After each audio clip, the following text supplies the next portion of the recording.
কিসে 500 টাকা দাও। এটা কি করবি? ওই যে কি 14 ফেব্রুয়ারি ভালোবাসার দিবস।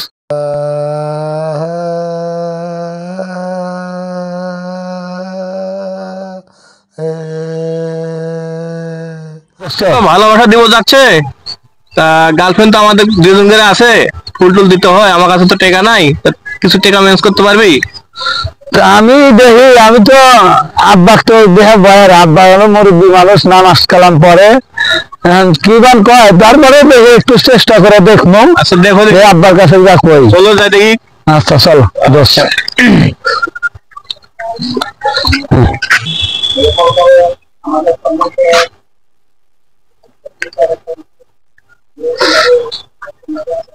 চল দোস্ত দেখি আব্বার কাছে কই, সাহস করে কইলি দেখি। আচ্ছা দেখি একটা। আসসালামু আলাইকুম আব্বা। ওয়ালাইকুম আসসালাম। কই গেছিলি বাবা? গেছিলাম তো ওইদিকে বেড়াইতে, আগের বাসায় গেছিলাম। তা আব্বা কি কর, কি বানি কই কিসে 500 টাকা দাও। টাকা কি করবি? ওই যে কি 14 ফেব্রুয়ারি ভালোবাসার দিবস, আল্লাহ ঘুরতে যাবো, 500 টাকা দাও। এগুলি করিস না, এগুলি করা ভালো না। 14 ফেব্রুয়ারি এগুলা মুসলমানের জন্য না জায়েজ। মানুষের কত মেলা যায়, মানুষের লোকের তুলনা নাই। এগুলো করিস না।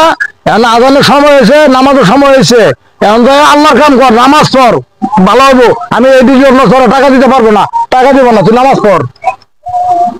দোস্ত এখন তো এলোই না, কিছু এলো না, এখন কি ভাই গার্লফ্রেন্ড করে কি জবাব দিব? আঙ্কেল যে কথাটা বলছে খারাপ বলে নেই, ঠিক আছে? হ্যাঁ আমরা মুসলমান, ঠিক আছে? মুসলমানের জন্য 14 ফেব্রুয়ারি না, আমাদের জন্য ভালোবাসা দিবস, ঠিক আছে? আমরা একজন মুসলমান, ঠিক আছে? তা উনি যা বলছে রাইট বলছে। আচ্ছা চলো, আব্বা যেটা কইছে ওটাই ঠিক। ওইটাই ঠিক। আচ্ছা চলে।